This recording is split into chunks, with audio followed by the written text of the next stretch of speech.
أعوذ بالله من الشيطان الرجيم بسم الله الرحمن الرحيم ولقد يسرنا القرآن للذكر فهل من مدكر ربی اشرح لی صدری ویسر لی امری واحلل عقدۃ من لسانی یفقهوا قولی واجعل لی وزیرا من اہلی ربی یسر ولا تعسر وتمم بالخیر وبک نستعین آمین یا الہی آمین۔ السلام علیکم ورحمۃ اللہ وبرکاتہ۔ ہم قرآن کی تفسیر کر رہے ہیں جس میں ہمارا یہ ہوگا کہ ہم 5 سے 10 آیات لیں گے، ورڈ ٹو ورڈ ٹرانسلیشن کریں گے اور پھر اس کی ہلکی سی تفسیر کیا کریں گے۔ آپ سب سے میری یہ درخواست ہے کہ آپ کے گھر میں کوئی بھی قرآن ہے، اگر ترجمے کے ساتھ ہے تو بہت اچھا ہے، اور اگر ترجمے والا نہیں ہے پھر بھی آپ اپنا قرآن اپنے سامنے رکھیں اور اس کے ساتھ اپنی نوٹ بک ساتھ رکھیں، تاکہ جو چیز آپ کو اچھی لگے وہ آپ اس کے اندر نوٹ بک میں لکھتے جائیں گے، تو اس طرح سے آپ کے اپنے نوٹس انشاءاللہ تیار ہو جائیں گے۔ جب بھی میں کسی سے بات کرتی ہوں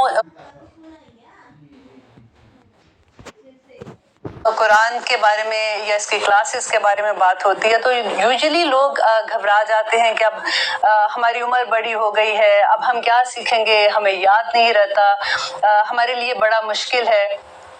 اس طرح کے ڈفرینٹ کویسچنز آپ کی زندگی میں بھی آئے ہوں گے اور آپ نے سنے ہوں گے، لیکن دیکھیے اللہ سبحانہ تعالیٰ قرآن پاک میں کہتے ہیں کہ وَلَقَدْ يَسَّرْنَا الْقُرْآنَ لِلذِّكْرِ هَلْ مِن مُدَّكِّرٍ، کہ بے شک قرآن میں نے تمہارے لیے آسان کر دیا، ہے کوئی سیکھنے والا؟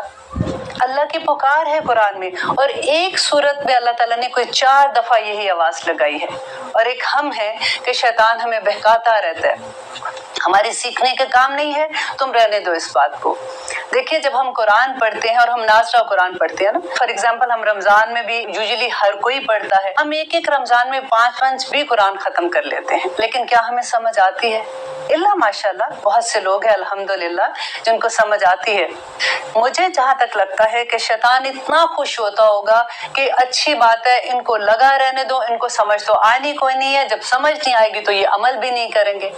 لیکن آپ بلیو کریں، دا مومنٹ آپ انڈرسٹینڈ کرنے کے لیے قرآن کھولتے ہیں نا، آپ یہ سمجھتے ہیں کہ اب ہم نے قرآن کو علم لینے کے لیے کھولا ہے، ہم نے سیکھنا ہے کہ اس میں اللہ سبحانہ تعالیٰ نے کیا کہا ہے، تو پھر آپ کو اتنا بزی رکھے گا، آج یہ کام ہے، آج وہ کام ہے، پہلے یہ کر لو، پہلے وہ کر لو۔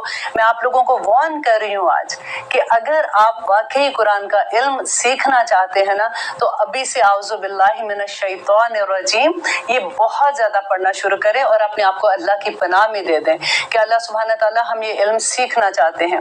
ہوتا کیا ہے کہ جب ہم یہ قرآن کا علم سیکھتے ہیں، اگر ہم نہیں سیکھیں گے تو ہم عمل کیسے کریں گے؟ ہمارے عمل وہی ہوں گے جو ہم نے اپنی ماں باپ سے سیکھے ہوں گے، نیبر سے سیکھے ہیں، یا ہمیں سوسائٹی نے سکھا دیے ہیں، یا ہم نے ادھر ادھر سے پڑھ کے سیکھ لیے ہوتے ہیں۔ لیکن باقاعدہ علم ہمیں لینے کے لیے بہت جو ٹائم چاہیے ہوتا ہے، اس میں ہمیں یوزلی یہ ہوتا ہے کہ اب ہمیں بزی ہیں، کئی دفعہ یہ ہوتا ہے جاب کر رہے ہیں، بچے چھوٹے ہیں۔ اگر میں کسی کو یہ بھی بات کہتی ہوں کہ آپ آئے تو کہتی جی مصروفیت بہت ہے، تو مجھے یہ لگتا ہے اچھا یہ فالتو لوگوں کا کام ہے جن کے پاس کوئی مصروفیت نہیں، وہ قرآن کا علم لیتے ہیں۔ اب دیکھیے کہ اللہ سبحانہ تعالیٰ اللہ اکبر قرآن پاک میں نبی کریم صلی اللہ علیہ وآلہ وسلم کو کیا فرما رہے ہیں کہ وَلَقَدْ مَنَّ اللَّهُ عَلَى الْمُؤْمِنِينَ، کہ بے شک میں نے احسان کیا مومنوں پر، اِذْ بَعَثَ فِيهِمْ رَسُولًا مِّنْ أَنفُسِهِمْ، کہ میں نے انہی میں سے رسول کو بھیجا، یتلو علیہم آیاتہ، کہ وہ تلاوت کرتا ہے، سب سے پہلا ہے تلاوت کرنا، ٹھیک ہے، آیاتی وَيُزَكِّیہم، اور سیکنڈ کام اس کا کیا ہے؟ جب ہمیں قرآن کی سمجھ آئے گی تو ہمارا تزکیہ ہوگا، ہمارا نفس پاک ہوگا، ہمیں پتہ چلے گا کہ کیا چیز ہم نے کرنی ہے، کیا نہیں کرنی، اللہ سبحانہ تعالیٰ کس سے خوش ہوتے ہیں، ہماری زندگی کا مقصد کیا ہے، ہمیں ہر سوال کا جواب وہاں سے مل جائے گا۔ اور تیسری چیز کہتے ہیں اللہ سبحانہ تعالیٰ وَيُعَلِّمُهُمُ الْكِتَابَ، اور ان کو کتاب کی تعلیم دیتے ہیں۔ قرآن کا مقصد ایک سب سے بڑا یہ ہے کہ ان کو قرآن کی تعلیم دیتے والحکمہ،